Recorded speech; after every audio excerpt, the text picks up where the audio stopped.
Olá, bom dia. Hoje eu recebo aqui no Resenha o advogado e vereador do PDT, Pavão Filho. Em seu 5º mandato como vereador, ele é atualmente líder do governo na Câmara Municipal de São Luís. Já foi eleito 3 vezes deputado estadual e nas eleições de 2018, Pavão Filho concorreu ao cargo de deputado federal, alcançando 15.596 votos, ficando como 6º suplente. Seja bem-vindo ao Resenha, vereador Pavão Filho. Bom dia, John Coutrin, bom dia, telespectadores da difusora, especialmente do Resenha. É um prazer muito grande participar do seu programa. 30 anos, Pavão, de vida pública, toda uma história aí na política do Maranhão. Eu queria que você resumisse um pouco, para quem está nos acompanhando agora, como você entrou na política, o que você já fez ao longo desse tempo. Você falasse um pouquinho da sua história para o nosso telespectador. Eu, na verdade, sou do interior do Maranhão, moro em São Luís há 40 anos e tive o privilégio, pelas mãos de Deus, de sair da linha abaixo da pobreza e vir para uma linha em umas condições de acima da linha da pobreza, ou seja, eu conheço os dois polos socialmente falando, economicamente falando, porque eu nasci no município de Santa Helena e aos 2 anos meus pais se mudaram para o município de Carutapera. Então, como eu cheguei com 2 anos em Carutapera, evidentemente de que é como se eu tivesse nascido lá em Carutapera. E vim para São Luís com 20 anos, tá? Então, cheguei aqui em São Luís no dia 28 de fevereiro de 78. Então, vou completar agora, completei praticamente agora 41 anos que eu moro nessa cidade. Cheguei pegando um ônibus errado, perdi o pai com 8 anos, depois perdi a mãe, e um jovem que vem do interior como se fosse um retirante, como milhares que vêm para São Luís para cursar o 2º grau. Naquela época, Carutapera não tinha o 2º grau, só tinha o 1º grau, que naquela época nós chamávamos de Ginásio Bandeirantes Carutaperense, que hoje é o ensino fundamental, maior. Então, cheguei aqui pegando um ônibus errado nessa cidade, não conhecia nada, e fui para a Escola Técnica Federal do Maranhão, hoje IFMA. E lá eu cursei o 2º grau, e como eu trouxe o dom para a política, um dom que Deus nos deu, que Deus é que dá o dom para as pessoas, então eu despertei esse dom lá em Carutapera quando, numa bela tarde do dia 26 de março de 76, veio na minha mente a ideia de fundar, lá no Ginásio Bandeirantes, a nossa escola, um clube de futebol chamado Bandeirantes Bandeirantes, o nome do clube, né? Bandeirantes Esporte Clube de Carutapera. E em homenagem ao Ginásio Bandeirantes, então fundamos esse Grêmio Bandeirantes. O nome do time era Grêmio Bandeirante Carutaperense. Que começamos com futsal, depois passamos para o voleibol, depois para o futebol de campo. Então despertou uma vocação para um trabalho coletivo exatamente nessa época, que eu tive a ideia de fundar esse clube lá no nosso ginásio de Carutaperense. Combinei com outros colegas da nossa turma, de outras turmas também, e aí surgiu a ideia de fundar esse clube, o Grêmio Bandeirante Carutaperense. Ali foi o estalo inicial da vocação que Deus nos deu para a vida pública. Ao chegar em São Luís em 78, eu fiz a seleção para a Escola Técnica Federal do Maranhão, que hoje é o IFMA, como falei, ali na Avenida Getúlio Vargas, no Monte Castelo, e passei para a escola. Eu cursei lá os 3 anos, né, do ensino médio na escola técnica. E lá eu já trouxe esse dom para a vida pública. Cheguei a ser presidente do Grêmio Estudantil da escola, que na época era Centro Cívico. Fizemos um grande trabalho lá, como coordenador geral. Depois eu me elegi presidente em 79, fiz um grande trabalho. Depois elegemos o nosso sucessor em 80. E o certo é que 8 anos depois que eu concluí o 2º grau, eu já era candidato a vereador de São Luís em 88. Né? Naquela época a eleição era 15 de novembro de 88. E aí eu fui candidato pelo PL, lá tendo Edivaldo Holanda Braga, hoje deputado estadual, na época como candidato a prefeito. E o Edivaldo prefeito hoje, que era o Júnior, na época tinha em torno de 9 anos. E a gente ia lá para a casa do Edivaldo, lá no Recanto dos Vinhais, toda boca de noite, organizar lá o Partido Liberal, um grupo grande de candidatos a vereador. Naquela época eram 3 vezes o número de cadeiras, nós tínhamos 21 cadeiras na época. Então o partido lançou 63 candidatos. E só candidato realmente, muito candidato forte, do ponto de vista eleitoral. Para você ter uma ideia, John,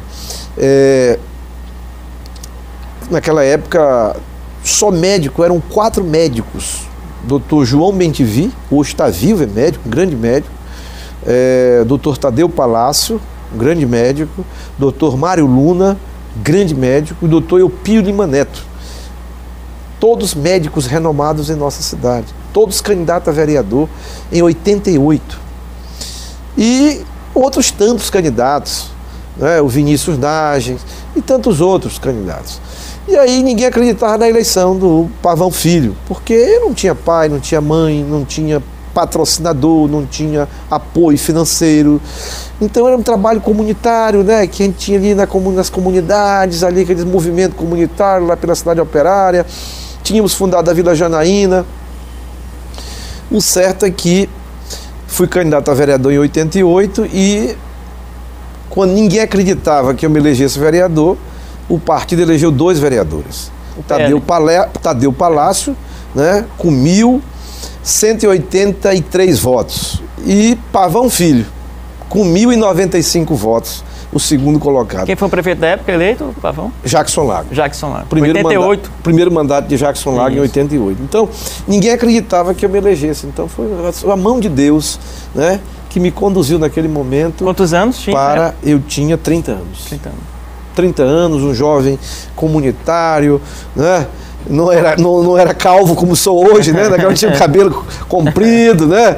E então, aquele entusiasmo, aquela convicção, e a gente entrou na vida pública exatamente no dia 15 de novembro de 1988, como um vereador da nossa capital, esse menino pobre lá de Carutapera, que chegou em São Luís, né, sem pai, sem mãe, né, sem nenhum apoio, e na verdade foi um grande projeto que Deus fez na nossa vida e tem feito até hoje, que a gente então ingressou na vida pública. E aí eu disputei ao longo desses anos várias eleições, né? Fui reeleito em 92, já com quase o dobro de votos de 88, segundo mandato de vereador. Depois fui reeleito para o 3º mandato em 96, com quase 5.000 votos. Aí em 98 eu fui candidato a deputado estadual, né? Para servir não só a capital, mas também o Maranhão, a minha cidade e outras cidades do estado do Maranhão.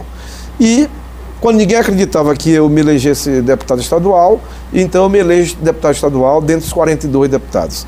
Ali é um sonho, esse menino pobre do interior, depois de 3 mandatos de vereador, renunciei o 3º mandato na metade para assumir então o 1º mandato de deputado estadual na Assembleia Legislativa, eleito em 98. Ou seja, pelo PDT, Pavão? 10 anos depois que eu fui eleito vereador de São Luís, então me elegi a deputado estadual para o 1º mandato. Não, naquela época eu fui eleito pelo PSC, certo. 1º mandato de deputado estadual. E aí, na Assembleia, eu fui reeleito deputado estadual em 2002, depois reeleito para o 3º mandato de deputado estadual em 2006, quando foi no dia 12 de fevereiro de 2008, eu assumi a presidência da Assembleia Legislativa do Maranhão. Né? O deputado João Evangelista era presidente, eu era o primeiro vice-presidente, e o deputado João Evangelista teve um problema de saúde, teve um câncer na cabeça, e ele fez uma cirurgia em São Paulo, se afastou 60 dias oficialmente. E, pelas mãos de Deus, então chegamos agora não só a deputado, mas a presidência da Assembleia Legislativa, e conduzimos a casa durante 60 dias como presidente efetivo, e dirigimos as sessões na Assembleia praticamente durante quase todo o ano de 2008. Porque mesmo o deputado João voltou depois da cirurgia, reassumiu, mas quem dirigia, na verdade, as sessões, a maioria delas era o deputado Pavão Filho. E depois eu fui candidato para o 4º mandato de deputado em 2010, e aí não fui eleito deputado estadual, né? Voltei ao zero na vida pública, do ponto de vista do mandato. Aí em 2012 teve eleição para vereador novamente, a gente recomeçou tudo de novo em 2012, me elegendo para o 4º mandato de vereador em 2012, com quase 5 mil votos, e reeleito agora em 2016 com mais de 8.500 votos para o 2º mandato de vereador nesse 2º período. E ano passado nós colocamos o nosso nome como candidato a deputado federal. Nunca tinha sido candidato a federal, aí colocamos o nosso nome à disposição da população, sem nenhuma estrutura, sem nada. O certo é que nós tivemos quase 16 mil votos para deputado federal. Estamos aí na 4ª suplência de deputado federal pela nossa coligação do PDT. Eu estou no PDT há 13 anos, levados pelas mãos do Dr. Jackson Lago, me filiei ao partido no dia 30 de setembro de 2005 e estou até hoje como filiado ao partido e já com 4 eleições no PDT. Essa é a nossa carreira. Ao longo desse tempo nós conseguimos imprimir uma marca do trabalho, né, atuando em 3 áreas, né, na área legislativa, na área comunitária e na área social. Priorizamos as 3 áreas para que nós pudéssemos atuar. Eu fui o primeiro deputado na história do Maranhão a publicar um livro com as leis da sua autoria. O primeiro deputado a publicar um livro com as leis de sua autoria. Mais de 50 leis estaduais, né? Leis importantes para o Maranhão, demos a nossa contribuição, levantamos bandeiras importantes como deputado estadual, marcamos presença firme como presidente da Assembleia. Por exemplo, o plano de cargo e salário dos servidores da Assembleia Legislativa, eu estava na presidência da Assembleia e chegou lá o sindicato e tinham 2 propostas e eu mandei o sindicato escolher qual proposta era melhor para eles, para os servidores.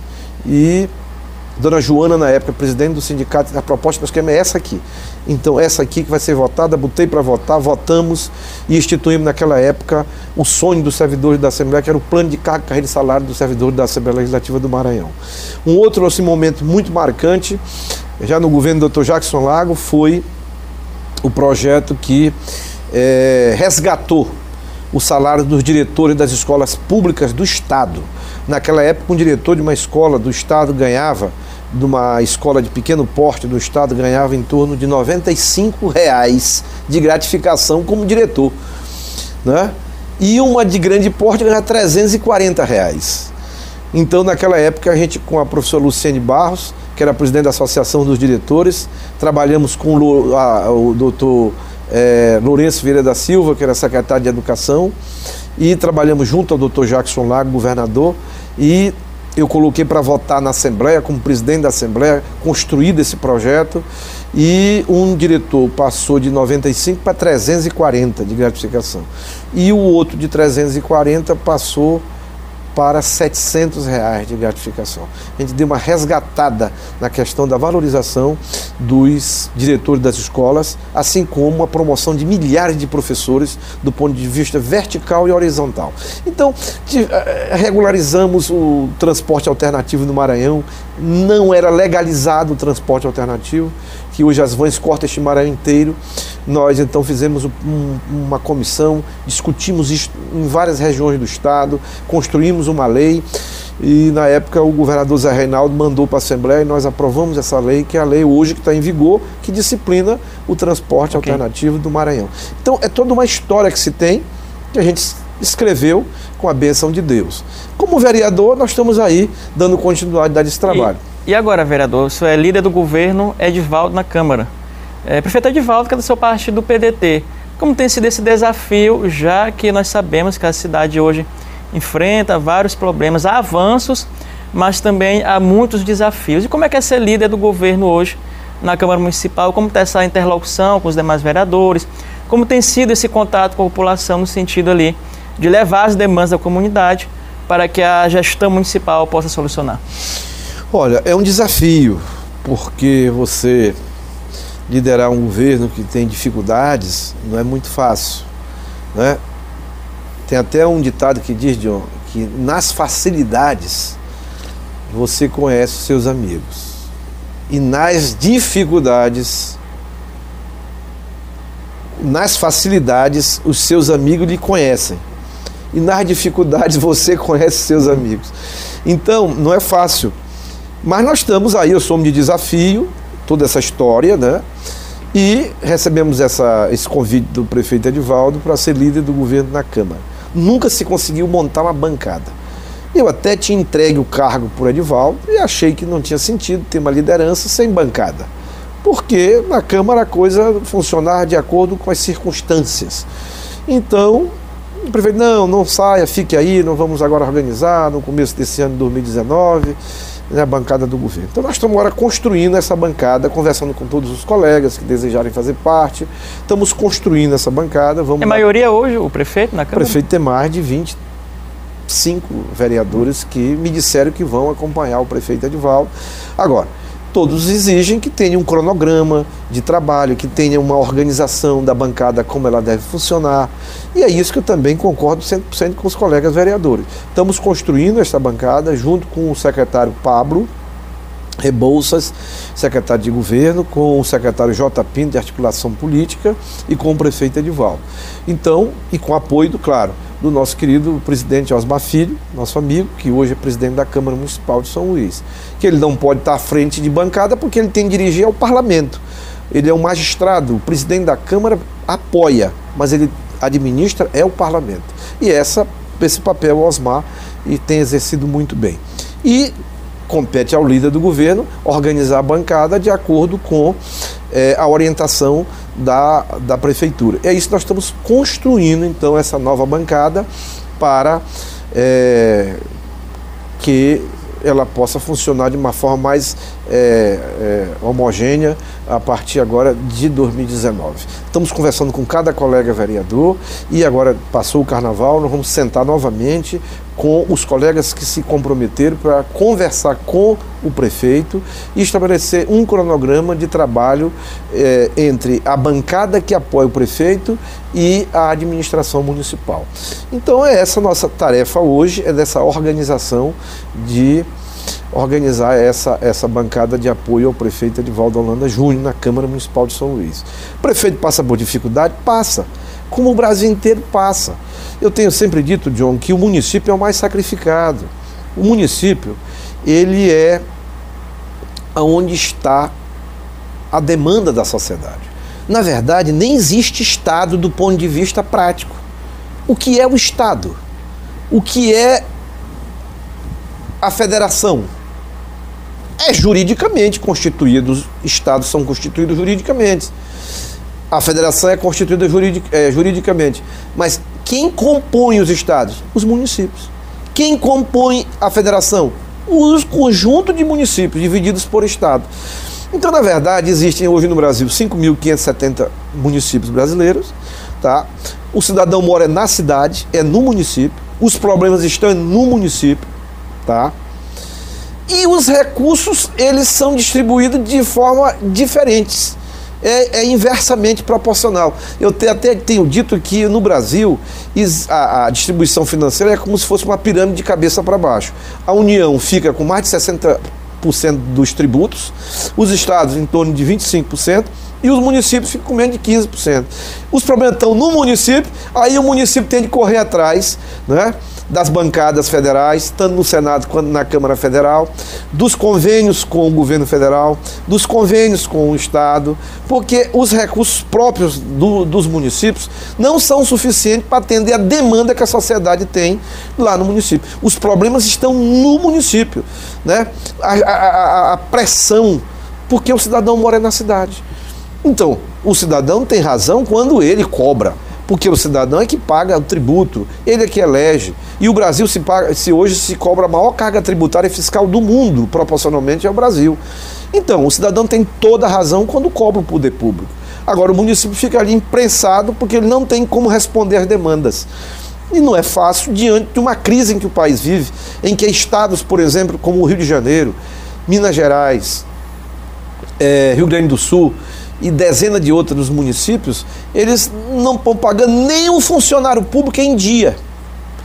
E o prefeito Edivaldo tem responsabilidade com o servidor público, tem pago em dia o seu servidor público, né, que são aqueles que fazem a máquina da administração funcionar. Então, mas enfrenta dificuldades, os repasses caíram do ponto de vista do FPM, que é a maior fonte de recursos do município, é o Fundo de Participação.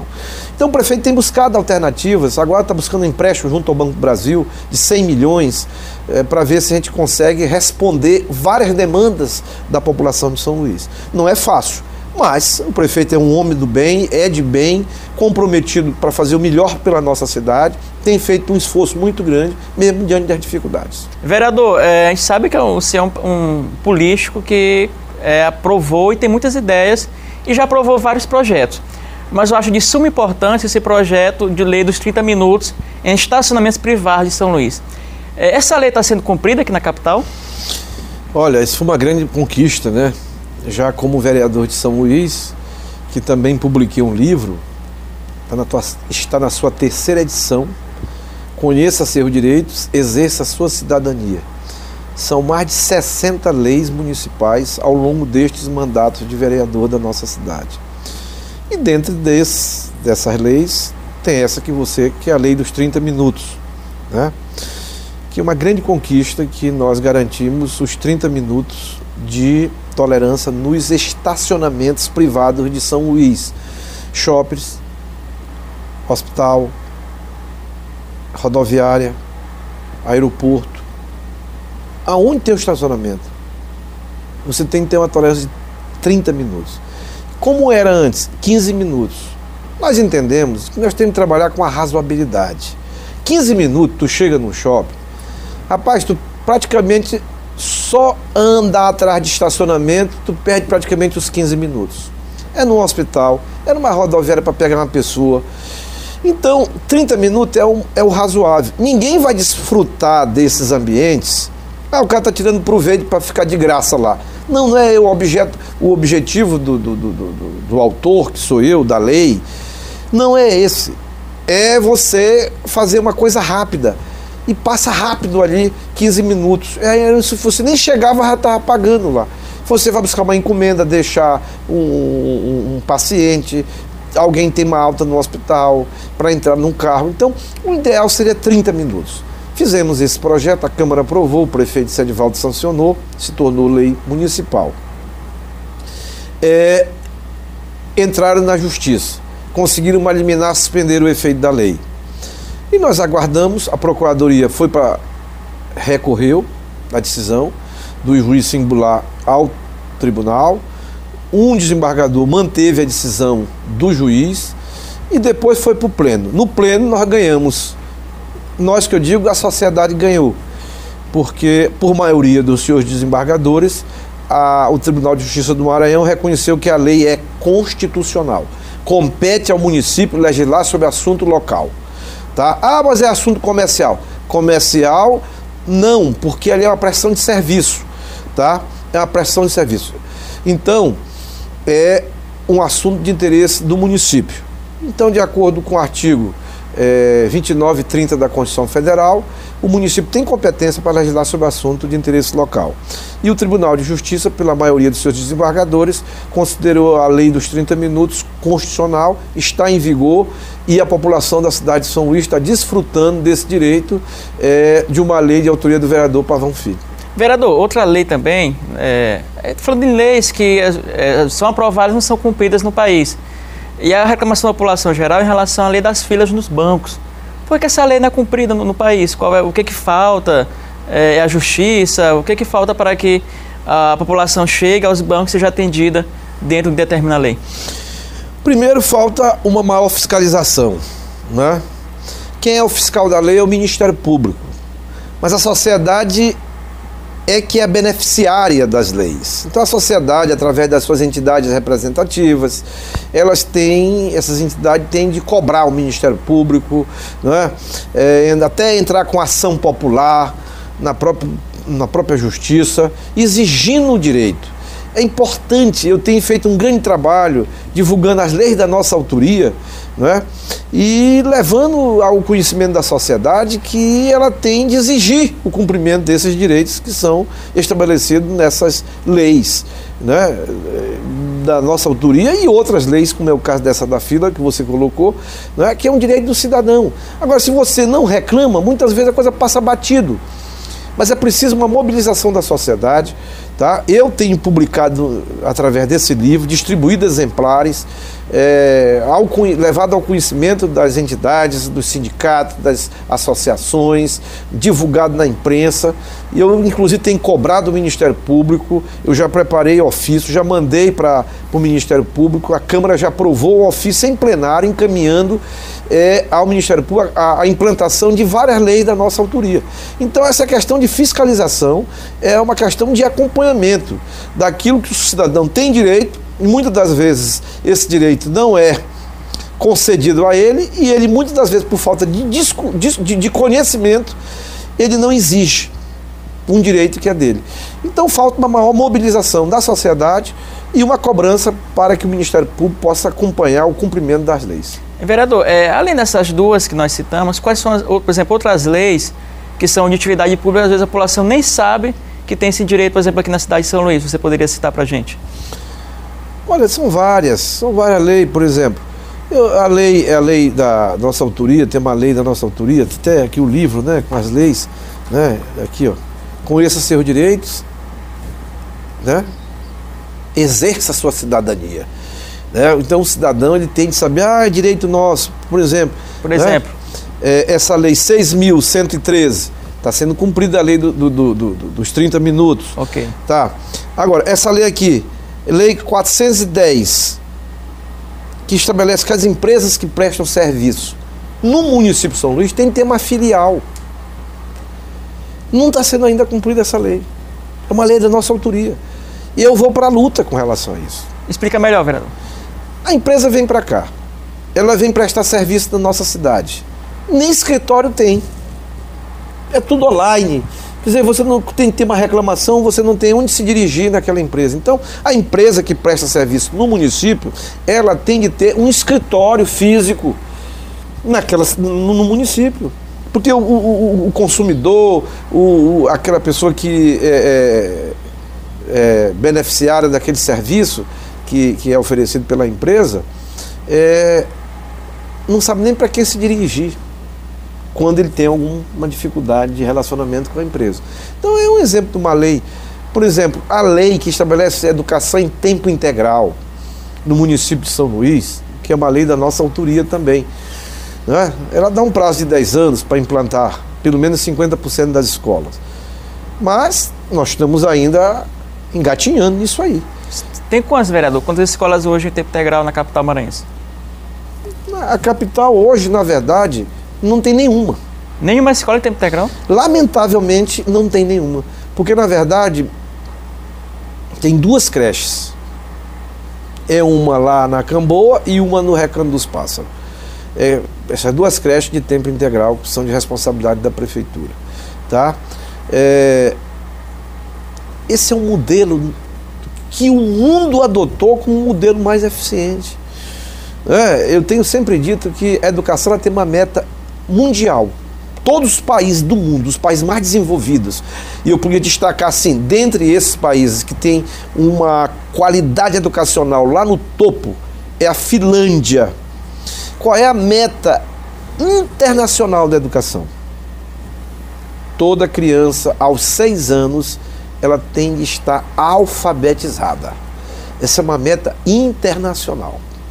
Não importa se é lá na China, não importa se é lá na Coreia do Sul, nos Estados Unidos, na Alemanha, na Suíça, na Finlândia, enfim, no Japão, criança com 6 anos tem que estar alfabetizada. O que é estar alfabetizado? É saber ler e escrever. Então, o Brasil deixou a desejar com o processo educacional porque o ensino infantil foi renegado por falta de investimento. Só menos de 2 décadas é que nós temos hoje o Fundeb, que é o fundo que financia a educação básica e que incluiu o ensino infantil. E se você não investir no ensino infantil, você compromete toda a cadeia educacional, todo o processo educacional. Porque se você não tem a criança com preparo da alfabetização no ensino infantil, é claro que ela vai chegar no ensino fundamental sem a base. Depois vai chegar no ensino médio sem base. E vai chegar no ensino superior sem base. Aí você tem um universo de pessoas aí sem a menor formação básica dentro do processo educacional. Hoje, John, nós temos um percentual muito grande de analfabetos funcionais, né? É aquele que sabe ler, mas não sabe o que está lendo. É aquele que escreve, mas não sabe o que está escrevendo. Então, isso aí foi falta de investimento na educação infantil.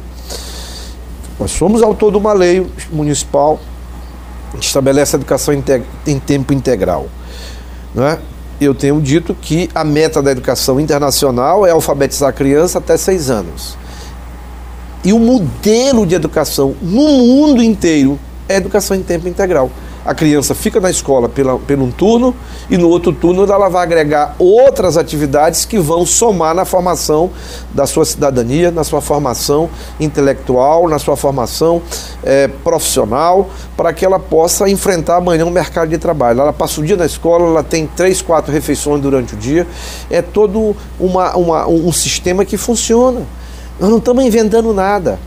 Eu, quando fui deputado estadual, tive a oportunidade de visitar o estado de Pernambuco com uma comissão de deputados. Eu era presidente da Comissão de Educação da Assembleia e o finado Eduardo Campos era governador. Ele nos recebeu no Palácio Campo das Princesas, em Recife, e ele deu uma aula.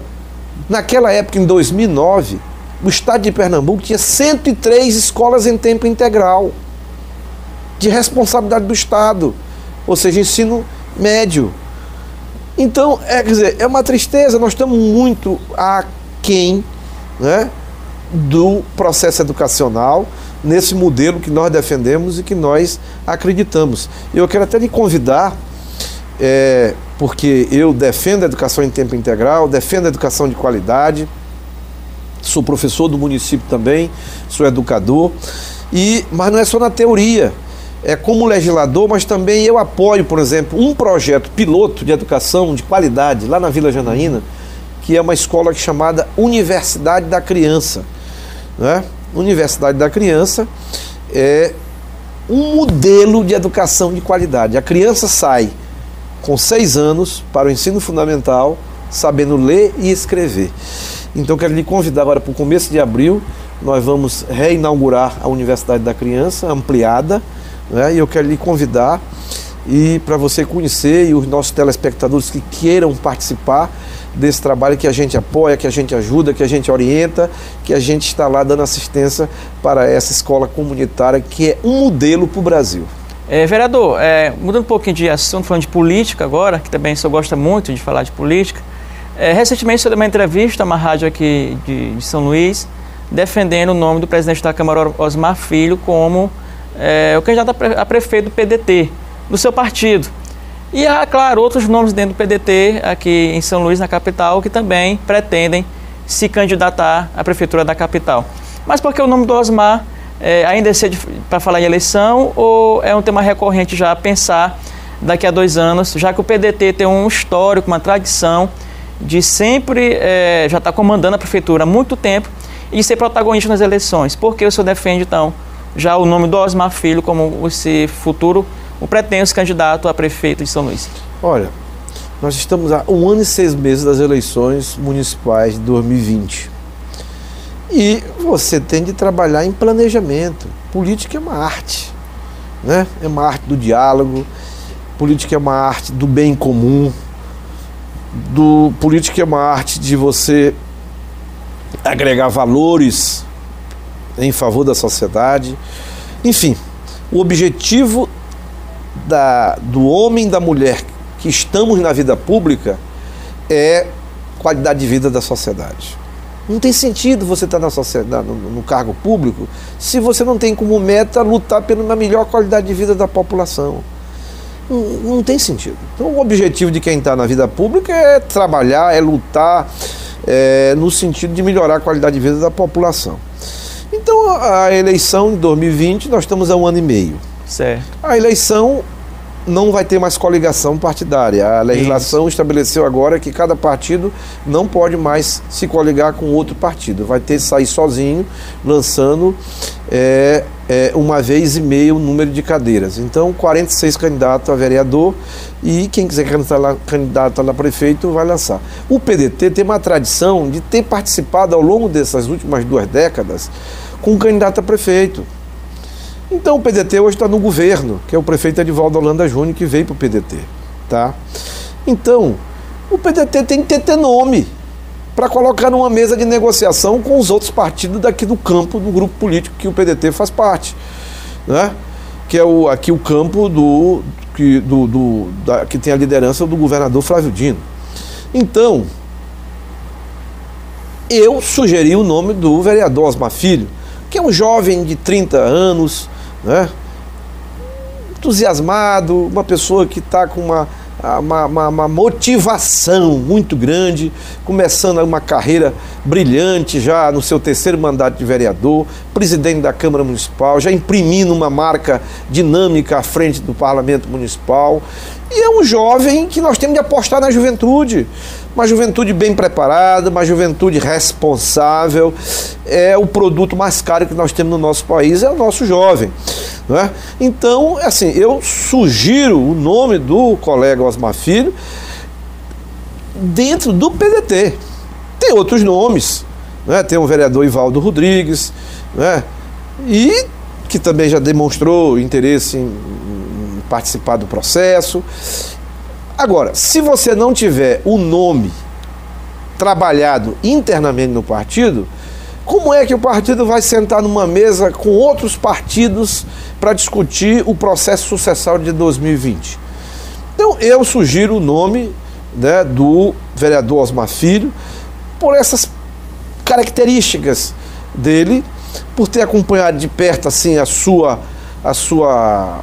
motivação, né? Um rapaz preparado, faz política por convicção e tem uma capacidade de diálogo muito grande. E o Osmar tem todas as características, tem todas as condições de ser um jovem prefeito da nossa cidade, como tem tantos outros que nós respeitamos também. Mas eu me refiro à questão interna no PDT. Então eu defendo internamente no PDT o nome do colega Osmar Filho como um nome que pode ser trabalhado pelo nosso partido junto aos demais partidos e, evidentemente, sempre ouvindo a população, que é o patrão de todos nós. Vereador, há possibilidade de outras candidaturas no campo do governador Flávio Dino, inclusive do PDT, talvez nem cabeça a chapa, ou seja, indicar vice ou apoiar um outro nome. O senhor é a favor disso ou o senhor defende que o PDT tenha mais uma vez candidato próprio? Olha, quando você trabalha em grupo, você não pode impor apenas uma ideia. Você tem de compartilhar ideias, você tem de ouvir as pessoas, você tem de fazer uma consulta para a população, você tem de fazer pesquisas de opinião pública para você construir uma candidatura. Se é uma candidatura única de um grupo, você tem de ver quem são os pretensos candidatos desse grupo político, né? Quais são os partidos que desejam colocar os nomes numa mesa de negociação, para desses nomes você tirar o candidato a prefeito, o candidato a vice, a partir de uma consulta popular. Então tudo isso precede um planejamento, precede uma discussão, um debate. Você não tem que estar impondo nome a ninguém, porque ninguém é dono da verdade, né? A verdade, só tem uma verdade, que é Jesus Cristo. O resto são todos pecadores, somos falhos e nós temos de conviver, na verdade, dentro de uma harmonia respeitosa. E respeito com as pessoas é ouvir a opinião das pessoas, né? Reconhecer valores das outras pessoas. Então nós não podemos impor nada. É apenas sugerir o nome do vereador Osmar Filho como um nome para ser colocado na mesa, para ser ouvido a população. E aí, é claro, surgem outros nomes de outros partidos, nomes bons também, e aí isso vai se construindo. É a partir desse diálogo que você vai construindo um consenso para que você possa apresentar para a população um nome viável que tenha condições de ganhar as eleições de 2020. A Casa aprovou, a Câmara Municipal, uma ideia, um projeto seu aí de uma audiência pública marcada para o dia 19 de abril para discutir a reforma da Previdência. Eu queria que você fizesse uma explanação, porque muita gente tem falado de reforma da Previdência, mas ainda não tem conhecimento real de qual é a proposta do governo Bolsonaro. Se pudesse explicar melhor um pouquinho sobre a atual reforma da Previdência, a proposta lançada, e o que o senhor defende para a reforma da Previdência no país. Antes, John, só para dizer que a lei que estabelece a educação em tempo integral é a Lei 5.975 de 2015. Que são muitas leis e a gente não tem gravado o número de todas elas, mas nós estamos aqui com um livrinho. Quem quiser um livrinho deste aqui, conheça seus direitos, exerça sua cidadania, pode passar no meu gabinete e você vai estar lá com mais de 60 leis de autoria do vereador Pavão Filho em favor do povo de São Luís. A reforma da Previdência é um assunto de interesse nacional, porque ela engloba os regimes previdenciários a nível federal, estadual e municipal. É uma proposta muito globalizada a nível de Brasil. Quem está fora do mercado interessa, quem está dentro do mercado de trabalho interessa, quem está aposentado interessa, quem está para se aposentar também interessa. Então é um assunto de interesse de toda a sociedade brasileira, que é a reforma da Previdência. É uma proposta de uma nova Previdência, na verdade. Porque o que é reforma? Reformar é retornar o que era anteriormente. Isso significa reformar, né? É uma coisa que existe, foi se deteriorando e você reforma para voltar ao estado original. Não é uma reforma, é uma nova proposta para o sistema previdenciário brasileiro, federal, estadual e municipal. Então, o que o Congresso está apreciando, Câmara Federal, Senado da República, é uma nova organização do sistema previdenciário. E isso mexe com todo mundo. Então nós temos que discutir na base esse assunto. Porque não adianta só o Congresso discutir sem ouvir a base. Quem é a base? São os municípios. Por quê? Porque esse assunto mexe com o trabalhador brasileiro que mora na cidade. Esse assunto mexe com o servidor público que trabalha também nas cidades, né? Então, esse é um assunto de interesse nacional. E é pensando nisso que nós propusemos um requerimento para nós fazermos uma grande audiência pública aqui em São Luís, agora no dia 19 de abril. A Câmara aprovou por unanimidade dos colegas vereadores e nós vamos então discutir até o local para fazer essa audiência pública, porque o plenário da Câmara é muito pequeno. Estamos convidando os 3 senadores do Maranhão, 2 deputados federais, convidando o representante do Ministério Público, Poder Judiciário, presidência do IPAM, presidência do Instituto Estadual, representante do INSS no Maranhão, sindicatos, centrais sindicais, a população, servidor público. Vamos conhecer o que é a proposta da nova Previdência que está sendo discutida no Congresso Nacional. Nós temos que discutir na base e emitir uma carta, né, a partir dessa audiência pública e encaminhar para cada deputado federal da nossa bancada, dos 18 deputados federais e dos 3 senadores, para saber o que é que pensa o munícipe, o que é que pensa a sociedade de São Luís. Então é um grande encontro. A Câmara está discutindo temas importantes, né?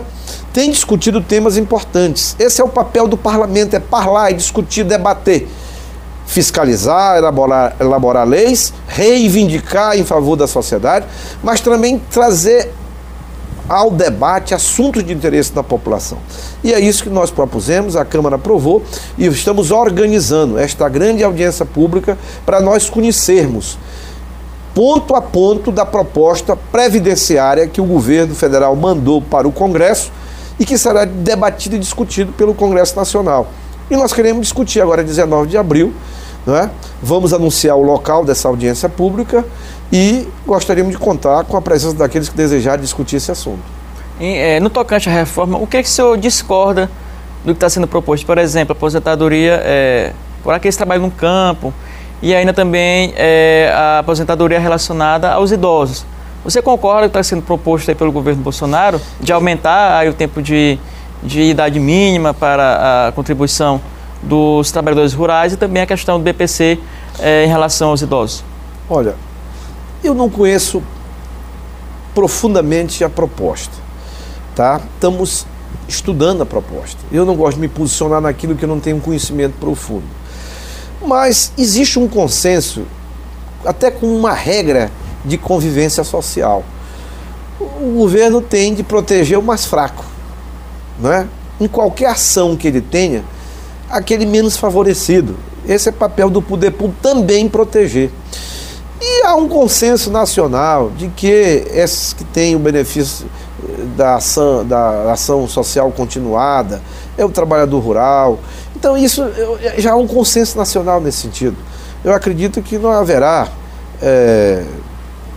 cavalo de batalha em relação a esse assunto. O próprio governo federal já admite o que mandou para lá, alterando essa regra, já admite que ela seja mantida da forma como hoje temos. Mas a coisa é muito maior do que isso. Nós precisamos conhecer qual é o rombo da Previdência.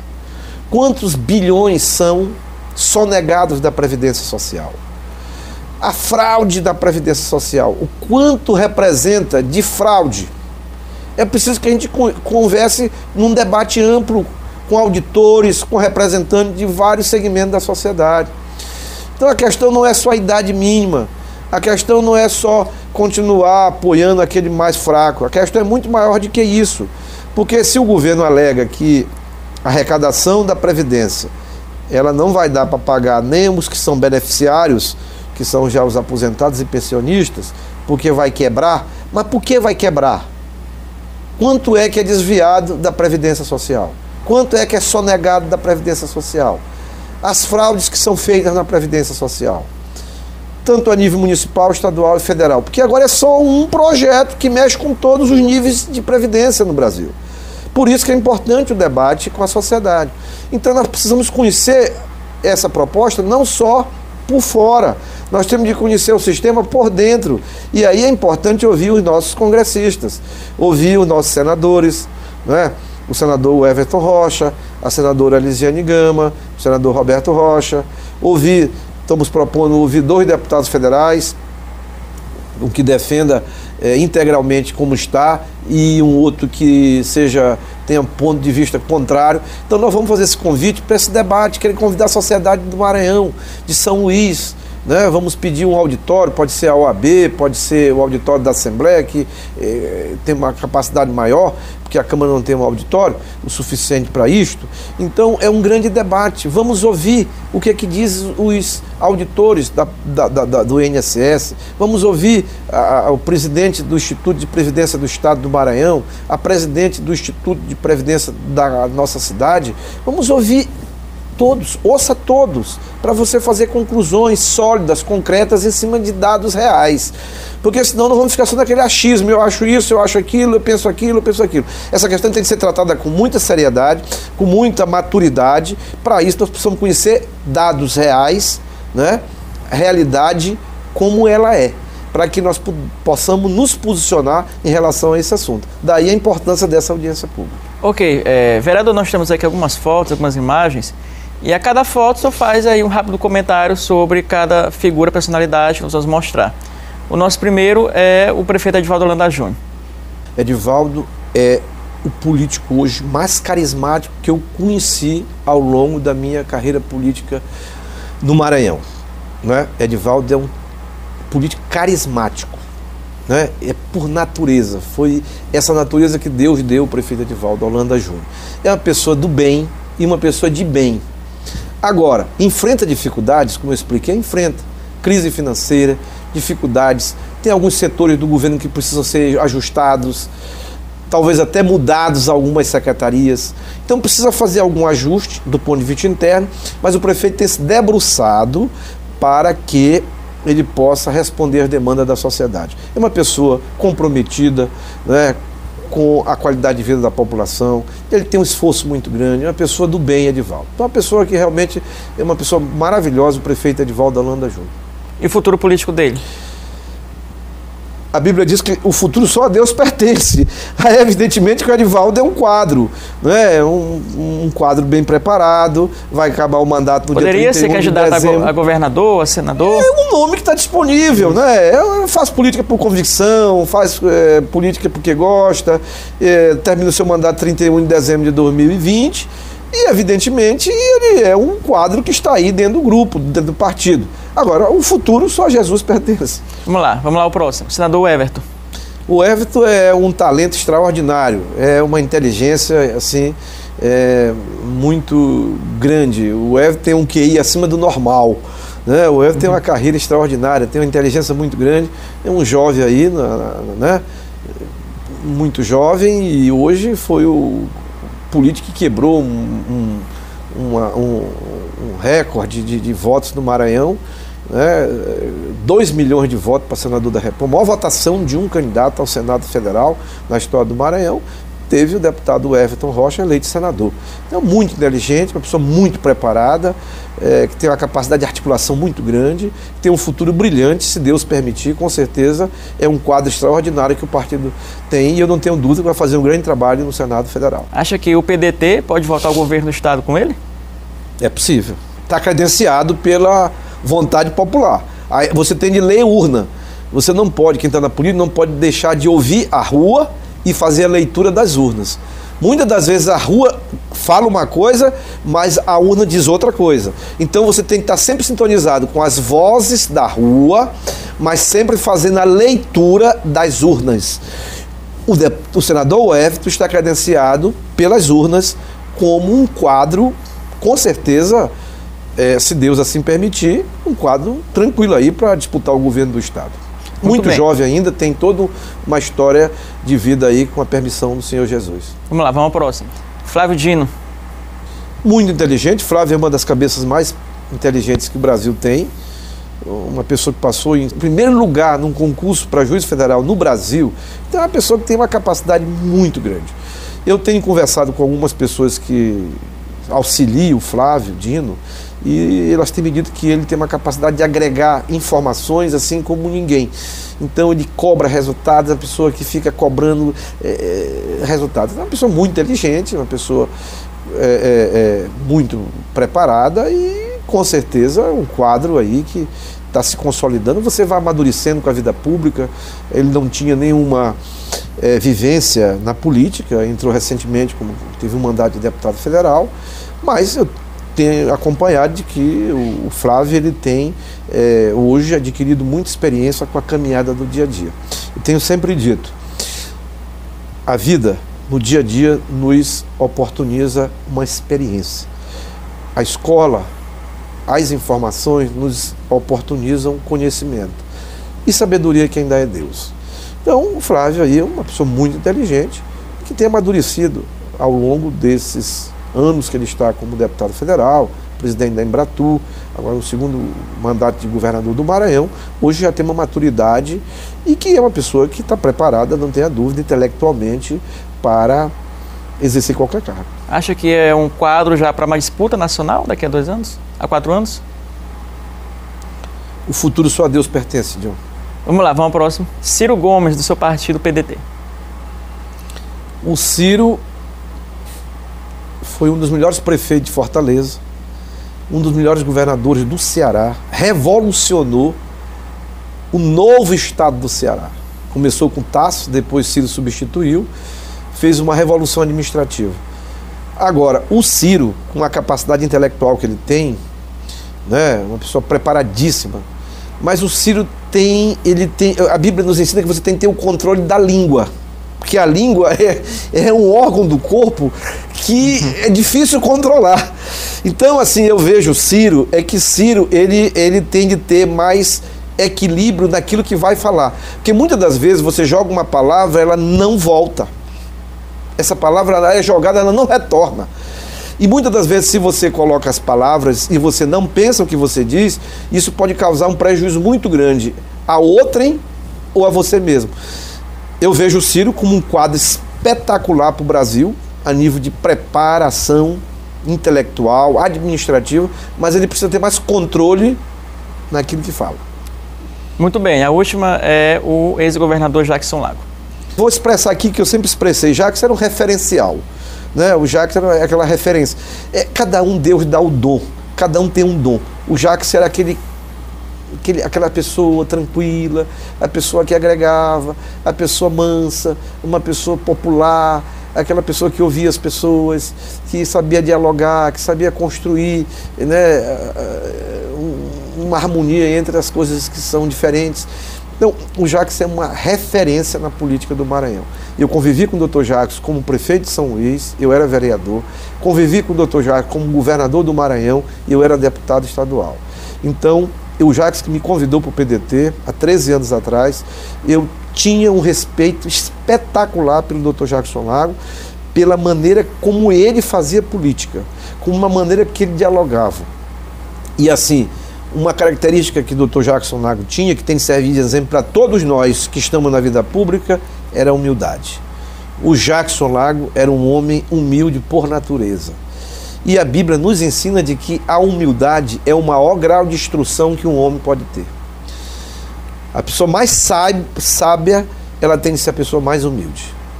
E quando Deus fez homem em Cristo Jesus, Ele nos deixou essa lição, né, quanto homem. O dono de todas as coisas é o Senhor Jesus. Foi a pessoa mais humilde que essa terra já teve, morreu na cruz pelos nossos pecados. Então, a humildade é uma lição que nós temos de ter no dia a dia das nossas vidas. Jackson representava uma referência da humildade e da decência. Muito bem, vereador. A gente agradece a sua presença aqui no programa Resenha. Eu quero agradecer a Deus pela oportunidade que me deu, agradecer a você pelo convite e peço todo dia ao Senhor Jesus que nos dê sabedoria para errar menos e acertar mais. Errando menos e acertando mais, eu continuo ajudando muito mais a qualidade de vida da população da nossa cidade. Muito bem, o Resenha fica por aqui. Um ótimo fim de semana para você e até o próximo sábado. Tchau.